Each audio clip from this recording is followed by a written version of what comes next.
ياخد الاحمر وانا هاخد الازرق. يلا انا هبدا. ايه اللعبة التحفة دي؟ ماشي، هحط الأحمر هنا. شكلك عايزه توقعيني. طيب وانا هنا.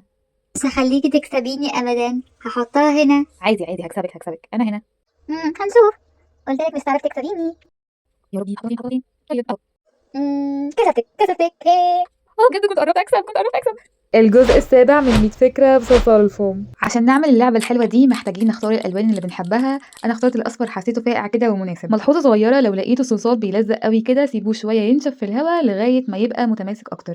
تنشف شوية ورجعت أشتغل بيها. هناخد حتة صغيرة ونبطط عليها كده بس بسكتش أو حاجة عشان خاطر يبقى كل الأماكن متساوية. وبالمسطرة أو السكينة هبتدي أسويهم من كل الجوانب وأخليها على شكل مربع عشان أعرف ألعب بيها. ودلوقتي هنحتاج نقسم اللعبة، فبالتالي هعمل لها خط طويل. هبتدي اقسمها شبه لعبة اكس او بالظبط. لو حابين تشوفوا فيديو بالافكار كلها مجمعة، فانا كل يوم جمعة بنزل 10 افكار بصلصال الفوم. واخيرا خلصنا. لا ما خلصناش عشان شكلها وحش قوي، فهنعمل لها زي اطار كده، ولكن بعد ما نعمل الكور اخدت لونين مختلفين. برضو اخترت الازرق والاحمر، حسيتهم لايقين قوي مع اللون الاصفر. وهعمل حوالي 5 كور باللون الاحمر و5 كور باللون الازرق. ودلوقتي هعمل الاطار اللي قلت عليه عشان اخلي اللعبة شكلها احلى.